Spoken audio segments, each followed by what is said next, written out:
अम, नमस्कार दोस्तों, कैसे हो आप सब लोग। तो आज की क्लास में हम बात कर लेते हैं, हमारा जो बचा कुचा टॉपिक ह्यूमन रिप्रोडक्शन चल रहा था, उसी में आज हम बात कर लेते हैं मादा जनन तंत्र के बारे में। ठीक है। जो मादा जनन तंत्र है, यानी कि जो फीमेल रिप्रोडक्टिव तंत्र होता है, उसके बारे में। उसमें क्या क्या प्रेजेंट होते हैं? अंडाशय होता है, ओवरी, अंडवाहिनी ओविडक्ट, उसके बाद गर्भाशय यूट्रस और योनि, उसके बाद बाथुलिन ग्रंथि इसमें प्रेजेंट होती हैं। ठीक है। ओवरी के बारे में बात करें, अंडाशय जिसको बोलते हैं, तो प्राथमिक जनन अंग कौन से होते हैं? अंडाशय होता है, प्राथमिक जनन अंग होता है। बाहरी भाग इसका कोर्टेक्स और आंतरिक भाग क्या कहलाता है? मेड्यूला कहलाता है। बाहरी भाग तो कोर्टेक्स और आंतरिक भाग जो होता है वो कहलाता है मेड्यूला। ठीक है। और प्रेजेंट इसमें उगोनियल या पुटिका कोशिकाएं इसमें प्रेजेंट होती हैं। क्या होती हैं? उगोनियल बोलते हैं या फिर पुटिका कोशिकाएं इसमें प्रेजेंट होती हैं। ठीक है। इसका जो क्या बोल रहे हैं हम, अंडाशय के बारे में बात कर रहे हैं। अंडाशय के दो भाग, बाहरी भाग तो होता है कोर्टेक्स, आंतरिक भाग होता है मेड्यूला।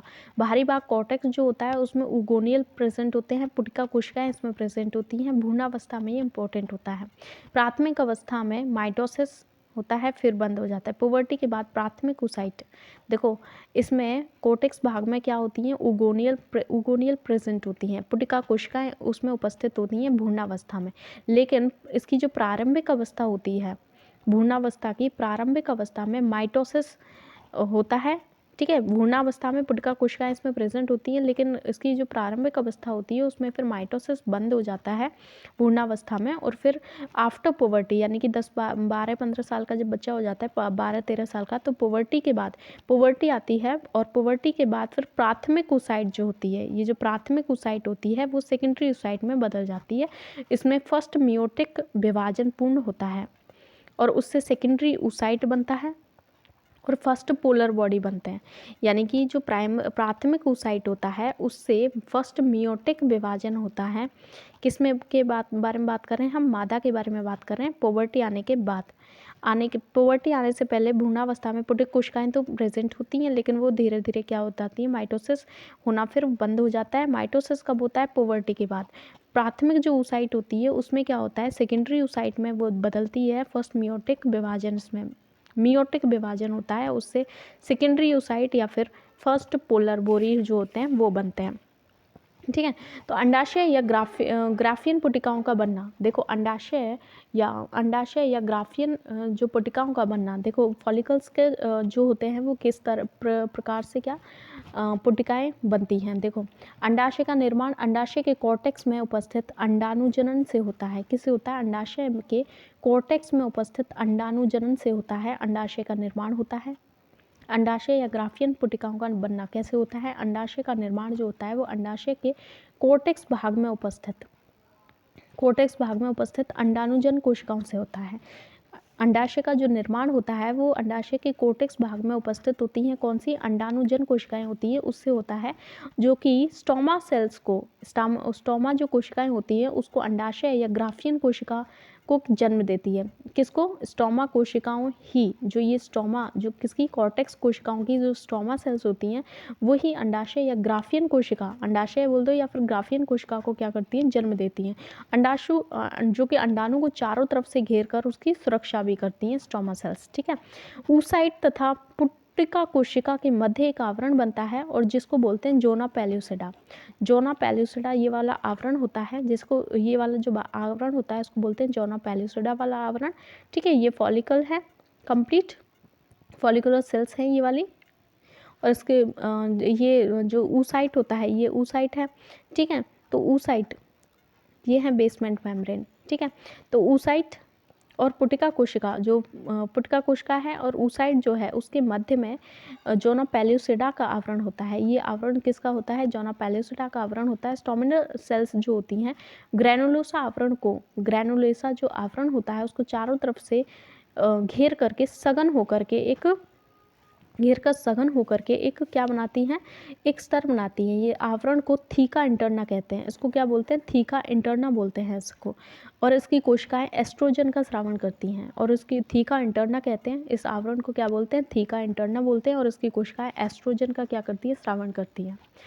ग्रैनुलोसा आवरण में ग्रैनुलोसा आवरण में एक गुहा निर्माण होती है, उसको बोलते हैं एंट्रम गुहा। क्या बोलते हैं? एंट्रम गुहा जिसको बोलते हैं। और अंडाशय पुटिका पूर्ण विकसित होती है, उसको बोलते हैं ग्राफियन पुटिका। अंडाशय पुटिका पूर्ण विकसित होती है और उसको बोलते हैं ग्राफियन पुटिका। जब अंडाशय पुटिका पूर्ण रूप से विकसित हो जाती है तो उसको क्या बोलते हैं? फॉलिकुलर सेल बोलते हैं। ऋतु चक्र के 13वें दिन यानी कि 13वें दिन बाद यानी कि 14वें दिन, जो ऋतु चक्र होता है उसके मेंस्ट्रुअल साइकिल होता है उसके 13वें दिन बाद यानी कि 14वें दिन ग्राफियन जो फॉलिकल होती है वो नष्ट हो जाती है और अंडा मुक्त होता है। और अंडा मुक्त होकर के वो अंडोत्सर्ग के बाद अंडो यानी कि ओव्यूलेशन होता है, उसके बाद कॉर्पस ल्यूटियम वो कहलाती है। ल्यूटियम जो होता है उस ल्यूटियम कोशिका के द्वारा प्रोजेस्टेरोन हार्मोन का स्रावण किया जाता है, जो कि गर्भाशय दीवारों की मरम्मत को नियमित करता है, प्रोजेस्टेरोन हार्मोन। ठीक है, तो कहाँ से रिलीज किया जाता है? कॉर्पस ल्यूटियम से। एस्ट्रोजन व प्रोजेस्टेरोन के कारण गर्भाशय की जो एंडोमेट्रियल होती है, एंडोमेट्रियल गर्भधारण के लिए तैयार हो जाती है एस्ट्रोजन और प्रोजेस्टेरोन के कारण। ठीक है, और 6वें 7वें दिन एंडोमेट्रियम में गर्भधारण होता है। ठीक है, सामान्यतः गर्भधारण जो होता है वो गर्भाशय के फंडस भाग में होता है। गर्भाशय के कहाँ पे होता है? फंडस वाला जो भाग होता है उसमें होता है सामान्य नॉर्मली। तो अब बात कर लेते हैं हम किसके बारे में? अंड जनन के बारे में। ऊजेनेसिस। देखो ऊजेनेसिस कैसे होता है, अंड का निर्माण कैसे होता है, अंड जनन कैसे होता है। 3 अवस्थाएं होती है, गुणन, वृद्धि और परिपक्वन। मल्टीप्लिकेशन, ग्रोथ और मैच्योरेशन फेज होती है। प्राथमिक जनन कोशिका में बार बार समसूत्री विभाजन होते रहते हैं। ठीक है, प्राथमिक जनन कोशिका में बार बार समसूत्री विभाजन होते रहते हैं। उगोनिया बनती है यहाँ पे। क्या बनती है? प्राथमिक जनन कोशिका में बार बार समसूत्री विभाजन होते रहते हैं और उगोनिया बनती है। जो प्राथमिक जनन कोशिका होती है उसमें बार बार क्या होते हैं? विभाजन होते हैं और उससे क्या बनती है? उगोनिया बनती है। उगोनिया कैसी होती है? 2n होती है। अब वृद्धि होती है, उगोनिया वृद्धि करती है और प्राइमरी oocyte बना लेती है। क्या बना लेती है? उगोनिया वृद्धि करती है और क्या बना लेती है? प्राइमरी oocyte का फॉर्मेशन कर लेती है। मानव में परिपक्वन अवस्था सबसे लंबी होती है। उगोनिया बड़ी होकर के प्राइमरी oocyte बना लेती है। उगोनिया बड़ी होकर के क्या बना लेती है? प्राइमरी oocyte बना लेती है। मानव में परिपक्वन प्रावस्था सबसे लंबी होती है। उगोनिया बड़ी होकर के क्या बना लेती है? प्राइमरी oocyte बना लेती है। ठीक है, उगोनिया क्या करती है? बड़ी होकर के क्या बना लेती है? प्राइमरी oocyte बना लेती है। पीटक संगठन के बारे में बात करें तो मैक्सिमम प्रेजेंट होता है फॉस्फोलिपिड, एग्जाम्पल लेसेथिन। ठीक है, ये मैक्सिमम प्रेजेंट होता है, फॉस्फोलिपिड प्रेजेंट होता है पीतक में। एल्ब्यूमिन, ग्लोबिमिन और लिपोविटेलाइन भी प्रेजेंट होते हैं। परिपक्वन प्रावस्था के बारे में बात करें तो प्राथमिक oocyte में प्रथम परिपक्वन विभाजन होता है। प्राथमिक oocyte में प्रथम क्या होता है? परिपक्वन विभाजन होता है। देखो परिपक्वन प्रावस्था में क्या होता है? प्राथमिक देखो जो मैच्योरेशन फेज होती है, देखो जो मल्टीप्लिकेशन फेज पढ़ ली, इसमें क्या है? समसूत्री विभाजन होकर के उगोनिया बनाती है। जो वृद्धि फेज में क्या है? उगोनिया वृद्धि करके प्राइमरी oocyte बनाती है और सबसे लंबी उगोनिया फिर बड़ी होकर के प्राइमरी oocyte का निर्माण करती है।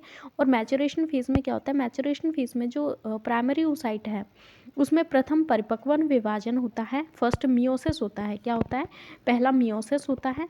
फर्स्ट मियोसिस से ये जो होती है वो एक तो बड़ी द्वितीयक कोशिका बनाती है और अंड कोशिका यानी कि सेकेंडरी oocyte फॉर्मेशन करती है। एक तो जो प्राथमिक oocyte है वो क्या बना लेती है? सेकेंडरी जो oocyte है उसका फॉर्मेशन करती है। और एक प्रथम जो पोलर बॉडी होता है, देखो सेकेंडरी oocyte n होता है, इसमें अर्धसूत्री विभाजन हुआ है ना तो n हो जाएगा, गुणसूत्र आधे हो जाएंगे और एक पोलर बॉडी का निर्माण करता है। पोलर बॉडी जो होती है, ध्रुवीय काय जो होता है वो स्वतः ही नष्ट हो जाता है और फिर ये क्या है? मियोसिस सेकेंड होता है फिर सेकेंडरी oocyte में।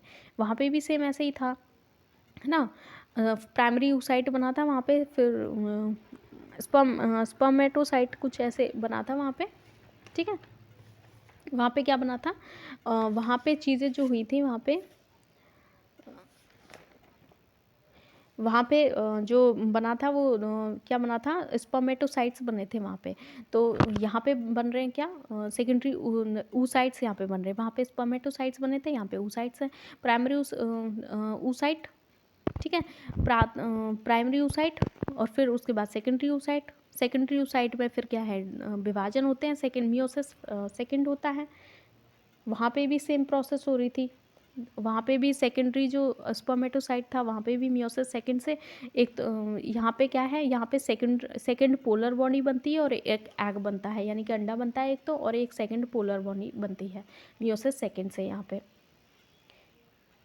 और वहाँ पे 2 स्पर्मेटिड का फॉर्मेशन हो रहा था सेकेंडरी स्पर्मेटोसाइट से।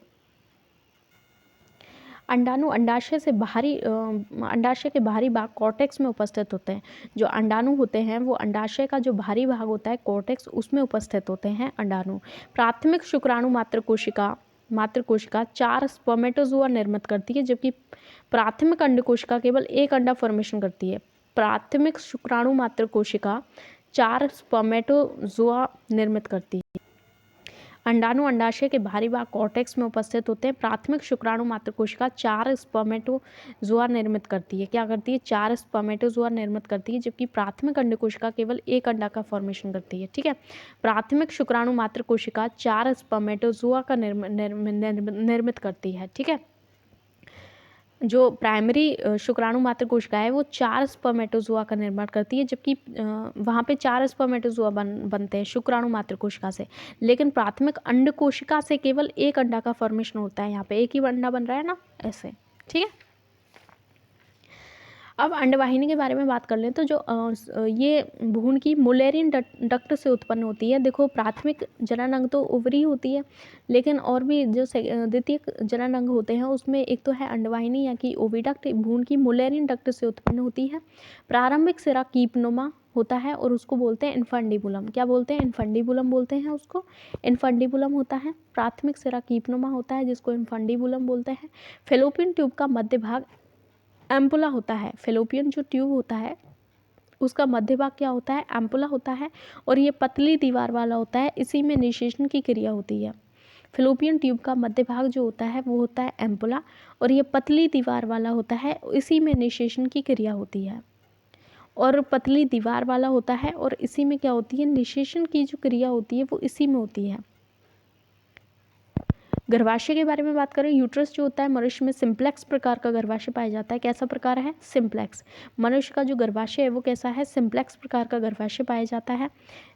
गर्भाशय 3 स्तरीय ऊतकों का बना होता है। 3 स्तरीय ऊतकों का बना होता है। बाहरी परत, मध्य परत। ठीक है, बाहरी परत पेरीमेट्रियम, मध्य परत मायोमेट्रियम। गर्भाशय यूट्रस के बारे में बात करें तो सिंप्लेक्स प्रकार का गर्भाशय पाया जाता है। गर्भाशय 3 स्तरीय ऊतकों का बना होता है। बाहरी परत पेरीमेट्रियम, मध्य परत मायोमेट्रियम, मुलायम पेशियों की बनी होती है मायोमेट्रियम, और ऋज स्राव के दौरान एंडोमेट्रियम चक्रीय बदलाव से गुजरती है। ऋज चक्र के दौरान जो एंडोमेट्रियम होती है वो उसमें चक्रीय बदलाव से गुजरती है एंडोमेट्रियम। यूट्रस की पेरीमेट्रियम, मायोमेट्रियम और एंडोमेट्रियम 3 लेयर्स होती हैं, जबकि मायोमेट्रियम भ्रूण के जन्म के समय मजबूत संकुचन प्रदान करती है। कौन? मायोमेट्रियम। जो मध्य परत होती है मायोमेट्रियम भ्रूण के जन्म के समय मजबूत क्या करती है? संकुचन प्रदान करती है मायोमेट्रियम। एंडोमेट्रियम चक्रीय बदलाव से गुजरती है ऋज चक्र के दौरान। बार्थरूम ग्लैंड्स के बारे में बात करें तो एक जोड़ी ग्रेटर वेस्टिबुलर ग्लैंड प्रेजेंट होते हैं। क्षारीय द्रव स्राव होता है। नर की कॉर्पस ग्लैंड की ये समझात होती है। क्षारीय द्रव का स्राव होता है बार्थोलिन्स ग्लैंड से। ये होते हैं मादा रिप्रोडक्टिव यानी फीमेल रिप्रोडक्शन का पार्ट होते हैं। मासिक चक्र या मेंस्ट्रुअल साइकिल के बारे में बात करें तो उसकी समय अवधि होती है 28 दिन। कितनी समय अवधि होती है? 28 दिन होती है। 22 से लगभग कितनी होती है? लगभग 28 दिन होती है, यानी कि 22 से 32 दिन के बीच में। एक हार्मोनल प्रक्रिया द्वारा स्वतः लयबद्ध नियंत्रित होता है। लयबद्ध होता है यार, ये पर मंथ 28 दिन के बाद फिर रिपीट होता है, तो स्वतः होता है, हार्मोनल के द्वारा होती है। हार्मोनल जन्य प्रक्रिया होती है। 3 चरण होते हैं। सबसे पहले जो फेज होती है उसमें तो रक्त का स्राव होता है योनि मार्ग से। पहले दिन से 3 से 5 दिनों तक, पहले दिन से 3 से 5 दिनों तक ये चलता है, और एंडोमेट्रियम सतह विघटित हो जाती है। जो यूट्रस की एंडोमेट्रियम है वो उसका विघटन होता है, उस वजह से होता है। पूर्व अंडोत्सर्ग प्रावस्था आती है, एस्ट्रोजेनिक प्रावस्था जिसको बोलते हैं। पश्च अंडोत्सर्ग प्रावस्था आती है। 3 अवस्थाएं होती हैं। तो जो जो कौन सी अवस्था होती है? प्रचुरोद भवन अवस्था, जिसको बोलते हैं, यानी कि प्रचुरोद्भवन अवस्था, यानी कि इसको बोलते हैं पूर्व ओवुलेशन, प्री ओवुलेशन वाली जो स्टेज होती है। इसमें जीएनआरएच स्राव से पिट्यूटरी कुछ मात्रा में एफएसएच स्रावित करती है। पिट्यूटरी जो होती है वो कुछ मात्रा में एफएसएच स्राव करती है। एफएसएच ओवेरियन फॉलिकल यानी कि पुटिका को विघटित करने हेतु उद्दीपित करता है। ये एफएसएच क्या करता है? ओवेरियन फॉलिकल यानी कि पुटिका को विकसित करने हेतु उद्दीपित करता है। फॉलिकल को विकसित करने के लिए उद्दीपित करता है एफएसएच। ठीक है। विकसित हो रही जो ग्राफियन फॉलिकल होती है वो ऑयस्ट्रोजन नामक हार्मोन का स्रावण होता है। ऑयस्ट्रोजन क्या करता है? एंडोमेट्रियम की मोटाई को बढ़ाता है और रक्तवाहिनियों तथा ग्रंथियों की मात्रा उसमें बढ़ा देता है। किसमें? एंडोमेट्रियम। कौन करता है? ऑयस्ट्रोजन करता है। ऑयस्ट्रोजन कहाँ से? फॉलिकल से निकलता है। एस्ट्रोजन बोलते हो, ऑयस्ट्रोजन बोलते हो, एक ही बात होती है शायद। ठीक है। और एफएसएच का स्तर जब बढ़ता है, जो बहुत ज़्यादा मात्रा में बढ़ता है, तो विकसित हो रही जो ग्राफियन फॉलिकल है, ग्राफियन पुटिका के थीका इंटरना से ऑस्ट्रोजन का और अधिक स्रावण होता है। तो विकसित हो रही जो ग्राफियन पुटिका से थीका इंटरना से ऑस्ट्रोजन का और अधिक स्रावण होता है। एफएसएच का स्तर बढ़ता है तब विकसित हो रही जो ग्राफियन पुटिका से के थीका इंटरना से ऑस्ट्रोजन का और अधिक क्या होता है? स्रावण होता है। लगभग 14वें दिन यानी कि 14th डे क्या होता है? एफएसएच और एलएच दोनों ही उच्चतर स्तर पर आ जाते हैं। एफएसएच और एलएच अब ये मध्य चक्र के दौरान जब एलएच का तीव्र स्रवण होता है, जब अधिकतम स्तर पर होता है, तो इसे बोलते हैं एलएच सर्ज। क्या होता है? मध्य चक्र के दौरान जब एफएसएच और एलएच दोनों ही उच्चतर स्तर प्राप्त करते हैं, मध्य चक्र के दौरान एलएच का तीव्र स्रवण होता है और जब अधिकतम स्तर पर होता है तो उसको बोलते हैं एलएच सर्ज। ठीक है।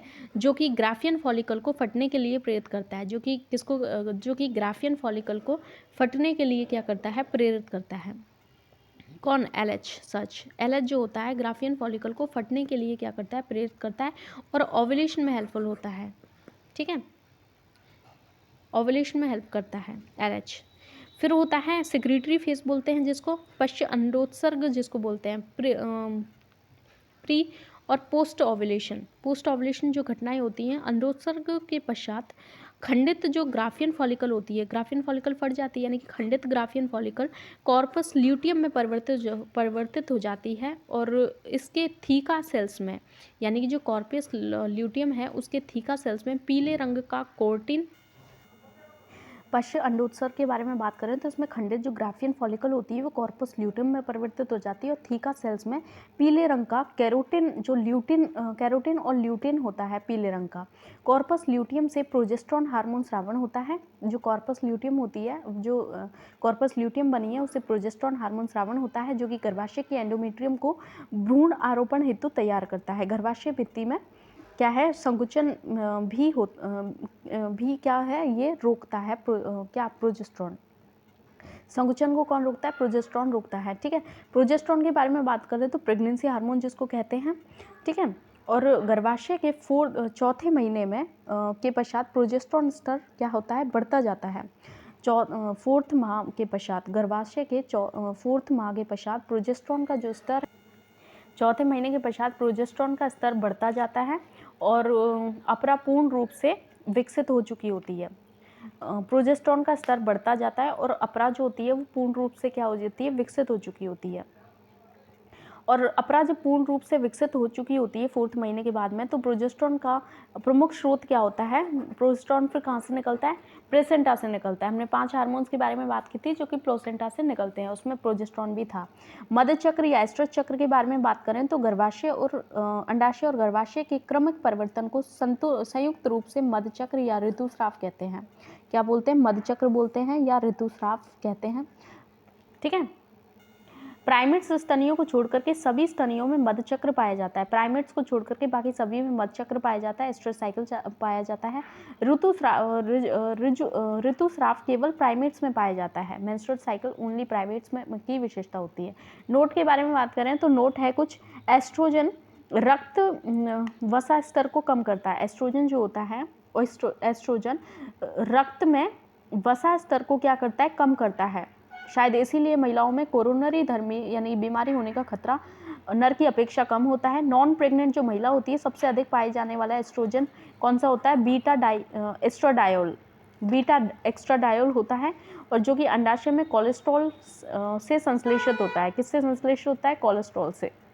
ठीक है, तो कौन सा एस्ट्रोजन? बीटा एक्स्ट्राडायोल, ये पाया जाता है नॉन प्रेग्नेंट जो लेडीज़ है उसमें। ठीक है, क्या है ये? एस्ट्रोजन है। ठीक है, तो ये कंप्लीट हो गया हमारा ह्यूमन रिप्रोडक्शन वगैरह के बारे में हमने बात कर ली। नेक्स्ट क्लास में नेक्स्ट टॉपिक लेकर के आएंगे। ठीक है, तब तक के लिए धन्यवाद।